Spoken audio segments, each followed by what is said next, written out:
All right, ladies and gentlemen, we find ourselves on Hanamura Temple today. The friendly team Imperius, Arthas, Vala, Lieutenant Mama Morales, and Keltham motherfucking Zod. The enemy team Thrall, Cassian, Falstad, Balaze, and Uther. Uther's gonna be in the next WoW expansion. He's gonna be a good boy. He's gonna be in the land of the dead, just sitting there meditating. I don't actually know if that's true, but they mentioned souls like Uther, so that leads me to believe we're gonna see our good boy Paladin in there in the afterworld. Hello everybody, we're playing Imperius today because I actually think when the Nexus anomaly is added into the game, he's gonna be pretty dope. I think he's gonna be really good at it. So what's gonna happen, it's probably gonna be on the PTR next week for those of you that are wondering, and we will take a look at that. We'll give it a go. Excuse me. The Nexus anomaly is gonna cause these minions here to drop XP globes that have to be collected. Right? Did he pop his trait? All right, we'll let that trait roll out. Maybe he didn't. Maybe that was his one. They're gonna drop experience globes that we have to collect, right? And I've been trying to think about who I think would be really good at collecting those experience globes. And my first instinct is that it's gonna be someone with a ton of sustain. So Blaze here would actually be another great example. I think he could just kind of sustain through anything and collect globes through anything, and it's going to be really hard to deny him XP. Also, the fact that Blaze has some pretty good lane clear on top of that obviously helps out. Now, I'm not an Imperius player. He's sitting at level 3 right now, so there's going to be some learning curves. Our Q ability is the Celestial Charge. This allows us to dive forward and impale someone on the end of our polearm. Our W ability appears to be a straight line skill shot. I believe it does some damage and a slow, right? Yeah, damage and slowed by 40%. And then our E ability is an AoE around us. Everyone on the friendly team today is a viewer. This is a viewer game. We do this once a week over on Twitch. The show is called Viewer Game Tuesdays. But it can happen on any day. We gotta keep you. Oh yeah, I'm gonna impale someone by the end of this game. You'll see. Okay, so now that I'm level 4, this is the talent that made me think this would be really good, right? So I literally just want this region globe, and now I just stand here and I auto attack him. And I always have healing. Told you I would get him. I always have healing. The region globe is always ticking. He's completely out of mana, and then we just bullied him out of the lane. Look at that. Look how fast that shifted in my favor. Look at that. That's actually really impressive. You are amazing. Hopefully that's not too loud. So, that's kind of the basis for all of this. I'm really focused on that talent in particular for a lot of my playmaking and my sustain. That's what I'm trying to do. I thought the objective was already up, my bad. I don't know if it'll work out. I don't know if it'll be good, but that's our headspace right now. That's what we're going to try to do. Our E ability as well is a AoE around my character. Nice try, team. Nice try. Well, how does this actually work? Shroud Imperius in flames for 3 seconds. Striking nearby enemy for 24 damage. Get out of here. I swear to God. My impale accuracy is going to go through the roof. You'll see. Do I zone him away? I mean, we do have an Arthas. We have an Arthas in here tanking, so I mean, I'm not too worried about being our front line. Obviously, that region globe sustain isn't doing me any favors right now, so we're gonna back out just a little bit here. Maybe see if we can rejoin the team in a moment. I'm gonna pick up Holy Fervor. Oh, we're in. Oh, thank you, Mama Morals. Thank you. I'm gonna go Sippy. I still have my Sippy. I'm gonna go grab it. And then we'll come back. What this does, activate to cause the next 4 basic attacks within 10 seconds to cleave for 30% additional damage. So, wave clear and team fight damage in there. There we go, boys. There we go. It's all coming together.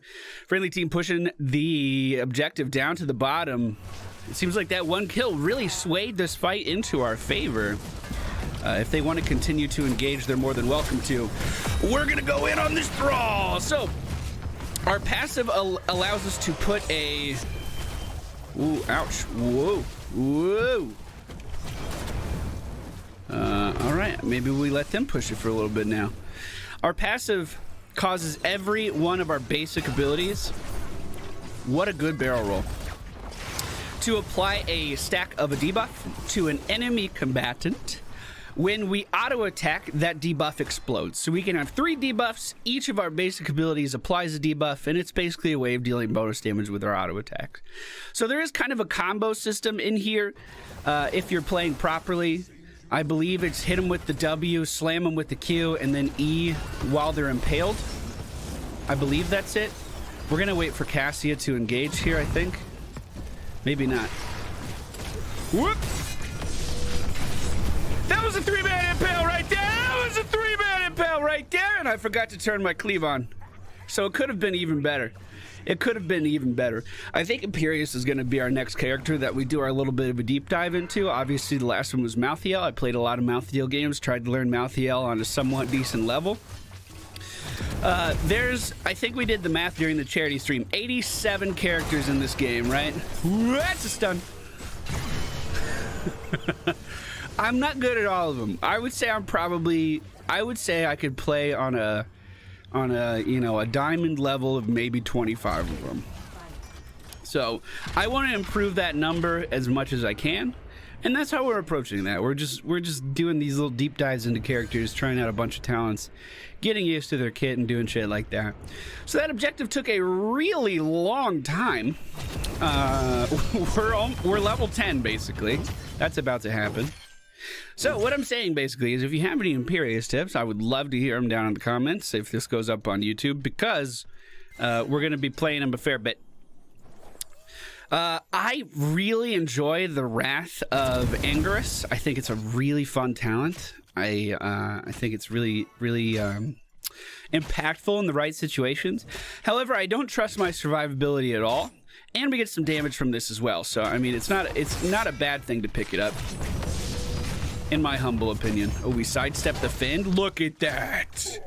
Look at that. So we're gonna go for summon a ring of blazing swords that grants 1,481 shields for 3 seconds. If the shield lasts the full duration, this ability can be reactivated within 5 seconds to launch 6 swords forward that deal, you got lucky, that deal damage. So it basically allows us to get a very good defensive skill on top of our character. If that defensive skill works out, then we can not do anything. Like if we use it to mitigate damage, that's the benefit, great. And I actually think that's a pretty good benefit. If we don't use it to mitigate damage, then all of a sudden we can use it to deal a shit ton of damage if we aim it properly. Looks like Cassia may have gone missing for a little bit. Let's check this camp. Let's just make sure. Yep, that's fine. The enemy team is level 10 now. I'll go ahead and ping Danger up here because they're missing. That is a generous cleave. Look at that. That hit the whole fucking wave. Looks like Kel'Thuzad's quest is finished, but that team fight down there maybe didn't go as well as the teammates planned. Both teams trading 2. I only see Thrall down there, so maybe we should start to back up. I mean, I want to pressure this, but let's grab this glove. Fuck it. How are we doing, team?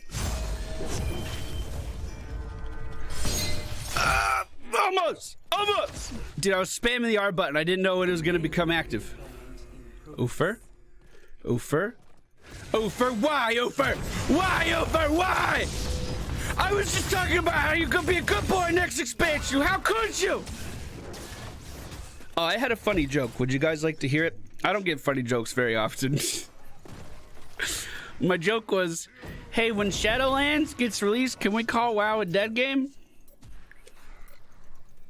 Do you get it? Do you get it? I'm not going to explain the joke because that's how you ruin jokes. But I thought it was a good joke. The enemy team did grab this turret just above them here. And they used it already. So I'm just going to use this healing from Mama Morals here and try to deal with it accordingly. We do have a talent here available. That is a thing. Great gust from the enemy team's Falstad pushing us back. So we don't have Mama Morals now. We do have a turret pushed up a little bit further. We're going to go for divine range here. I'll tell you what it doesn't just... Oh, shield! I couldn't. I was stunned. However, this is looking like something that the team can actually clear up with Vala on the field. They are standing in the earthquake of Thrall, but with Arctis moving forward, Vala has the confidence to vault forward and take out Uther at the last moment. Good job, team. Proud of you. I feel like I'm a bit of an anchor to this team. They're playing really well. Consuming a Valor's band mark reduces the cooldown of molten armor by 1 second. Shroud Imperius in flames. So does this actually give me armor, or is it just called molten armor? No, but we do heal for damage dealt against heroes, which is kind of nice. Which sport, my watch just asked me, baseball or hockey? Okay. Don't know what question that Siri thought I asked, but it's not, nope. Oh, when I said, no, I actually have no idea. I thought maybe I had a clue. I have no fucking idea. All right, so our Q ability does like negative damage against a lane. It's not worth using at all. Our W does a decent amount. It looks like the middle path here does increase damage. So that's kind of cool. The enemy team is fairly close to me here. We'll just back it up. Yeah, that's 5 people up here in the top lane, boys. We'll just take it nice and easy here. Nice and easy. Oh, yeah, get sliced. I think Blaze is going to be another character that's really strong when the Nexus anomaly comes in. You fucked up!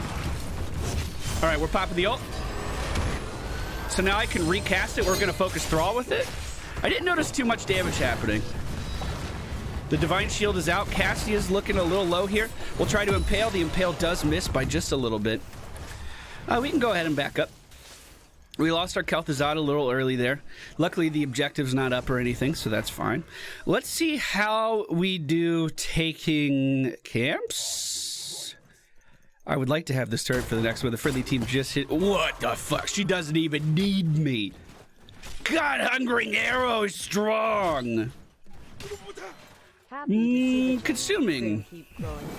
Molten Armor mark reduces the target's armor by 25. Content and hours of fun. Yo, thank you for the 8 months. Appreciate you. We're also going to take over that top camp as well, and we see the enemy team moving into the bottom. Well, we'll let them have that. They cleared that pretty fast. I feel like they earned it. When the friendly team comes back, we could see about invading to reclaim it. Those little XP camps, or these little vision camps, actually give a ton of XP, so they're worth your time. If you're ever on Hanamura wondering what you should be doing if there's nothing going on, these actually give a lot of XP. So they are well worth it. There are no mercenary camps for the enemy team to be gathering right now. We can assume that they have a turret just like we do. Oh, there's one mercenary camp for them to be gathering right now, and they gathered it very quickly. That was on cooldown, right? Am I losing my mind? That was only up for like a second. That's a problem. We are going to have to deal with that. We are going to have to deal with that. Cassia in the lane beneath us means that this enemy team is split. Might be able to use that to our advantage. She's obviously going to be looking to come back into the fight this way. If she's looking to come into the fight at all, she's still in lane. The earthquake is down. They're pushing in. Here's the turret. No, Faust! Oh, that was a great gust. Holy shit. Popping the ult for the shield. We're turning on the auto attack cleave. Oh, there it is, boys. That was the kill with the shield. I was gonna fucking impale him, but he got rooted. How's this going on the back line here? Dude, they're playing their own game that I wasn't a part of. Ah! I got him! Yes, boys, yes. All right, Thrall thinking he can push this back on his own lonesome. He's gonna be sadly disappointed, rooted, and impaled on the end of my staff. All right, that'll do. That'll do, boys. I think Vala went down the lane and used her Hungering Arrow like twice on the Samurai, and that was enough to kill it because that build is something, dude. That build is something. Whoop, whoop, whoop, whoop. All right, we got out of it. That was close. Look at that, she already killed it. I need to play that build. I never play Hungering Arrow on Vala. Never. And it like takes camps. I love taking camps. You guys know how much I fucking love camps. I could be taking camps like a motherfucker on the squishiest character in the game. I don't feel super good about this, but shit. When has that ever stopped me before? I'm going to ping for some assistance. It's just me and the Mama Morals right now. Cassia likely rotating from the top lane. She was up there. There she is. We don't know where anyone else on this friendly team is, or enemy team. The friendly team is on the way. We have to remember that they have Gust. So I need to position like up here. Oh, that Impale. I don't know about that one, dude. I stay here! Oh my god. Oh my god. Oh my god. This is where I stand. Holy shit, dude. That was effective. Can I catch him? Because he's got a long way to go to get to his base. Ah! Almost. Whoa. Whoa. That's pretty good. Hey, I guess we're gonna win now. Yeah. But look forward to a few more Imperius games here in the near future. I'm going out of town for a week for Thanksgiving. I'm gonna drive across country and meet up with my family. Because my mom and my dad live in different states, and I want to introduce them to Pepper because she's my little fur daughter and I love her and I want them to meet her. So we're gonna have to do a lot of video prep here on the channel is what I'm saying. We got that new Star Wars game coming out soon. We got Outer Worlds that we're still making content for. I want to make some Destiny 2 content. We're gonna have a lot to do on the channel. But yeah, I'm gearing up to full video creation mode here. The team did well. We made it on the board. Poor Kalthazad, dude. He got robbed. He should have had my place. I don't feel like I really did much that game. I don't feel like I really did much. This talent build is the most successful one according to heroesprofile.com. Other than our level 4 choice. But I think Press Forward is going to be really good when the Nexus anomaly comes through. So if you want to follow along at home, Burn the Impure, Press Forward, Holy Fervor, Angelic Armaments, Divine Rage, Melting Touch, and I have literally no idea what I would pick for the last talent. Let's go with... what does this do? Nearby allied heroes gain 60 shield for 3 seconds. If the shield lasts full duration, fire a sword at the nearest enemy. So it just gives allies the shield. Valor's brand is no longer consumed. That's what I would do. Thank you guys for watching. Hope you enjoyed. Let's jump into another video game.